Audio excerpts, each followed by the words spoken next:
Chapter 13. I turned from the life of our circle, acknowledging that ours is not life but a simulation of life, that the conditions of superfluity in which we live deprive us of the possibility of understanding life, and that in order to understand life, I must understand not an exceptional life such as ours, who are parasites on life, but the life of the simple laboring folk, those who make life, and the meaning which they attribute to it.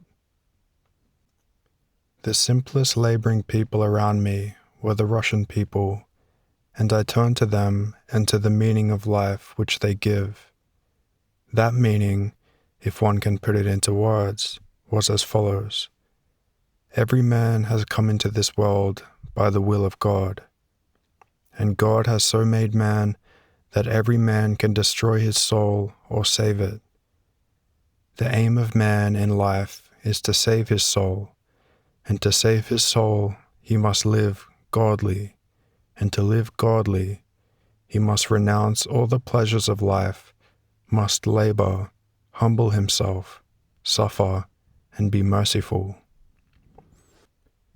That meaning the people obtain from the whole teaching of faith transmitted to them by their pastors and by the traditions that live among the people. This meaning was clear to me and near to my heart. But together with this meaning of the popular faith of our non-sectarian folk among whom I live, much was inseparably bound up that revolted me and seemed to me inexplicable. Sacraments, church services, fasts, and the adoration of relics and icons. The people cannot separate the one from the other, nor could I. And strange as much of what entered into the faith of these people was to me, I accepted everything and attended the services, knelt morning and evening in prayer, fasted, and prepared to receive the Eucharist.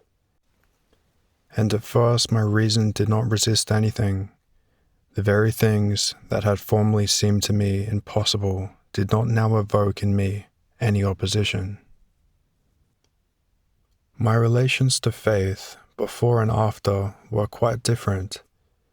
Formerly, life itself seemed to me full of meaning, and faith presented itself as the arbitrary assertion of propositions to me quite unnecessary, unreasonable, and disconnected from life. I then asked myself what meaning those propositions had, and, convinced that they had none, I rejected them. Now, on the contrary, I knew firmly that my life otherwise has and can have no meaning, and the articles of faith were far from presenting themselves to me as unnecessary.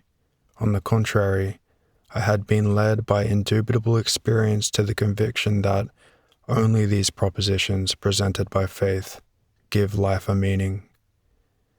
Formerly, I looked on them as some quite unnecessary gibberish, but now, if I did not understand them, I yet knew that they had a meaning, and I said to myself that I must learn to understand them. I argued as follows, telling myself that the knowledge of faith flows, like all humanity with its reason, from a mysterious source. That source is God, the origin both of the human body and the human reason. As my body has descended to me from God, so also has my reason and my understanding of life, and consequently the various stages of the development that understanding of life cannot be false. All that people sincerely believe in must be true. It may be differently expressed, but it cannot be a lie, and therefore, if it presents itself to me as a lie, that only means that I have not understood it. Furthermore, I said to myself, the essence of every faith consists in its giving life a meaning which death does not destroy. Naturally, for a faith to be able to reply to the questions of a king dying in luxury, of an old slave tormented by overwork, of an unreasoning child, of a wise old man, of a half-witted old woman, of a young and happy wife, of a youth tormented by passions, of all people in the most varied conditions of life and education.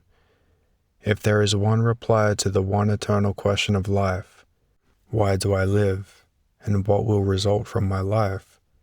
The reply, though one in its essence, must be endlessly varied in its presentation, and the more it is one, the more true and profound it is, the more strange and deformed must it naturally appear in its attempted expression, conformably to the education and position of each person. But this argument, justifying in my eyes the queerness of much of the ritual side of religion, did not suffice to allow me, in the one great affair of life, religion, to do things which seemed to me questionable. With all my soul, I wished to be in a position to mingle with the people, fulfilling the ritual side of their religion, but I could not do it. I felt that I should lie to myself and mock at what was sacred to me were I to do so. At this point, however, our new Russian theological writers came to my rescue. According to the explanation these theologians gave, the fundamental dogma of our faith is the infallibility of the Church. From the admission of that dogma follows inevitably the truth of all that is professed by the Church. The Church as an assembly of true believers united by love, and therefore possessed of true knowledge, became the basis of my belief. I told myself that divine truth cannot be accessible to a separate individual. It is revealed only to the whole assembly of people united by love. To attain truth, one must not separate, and in order not to separate, one must love and must endure things one may not agree with.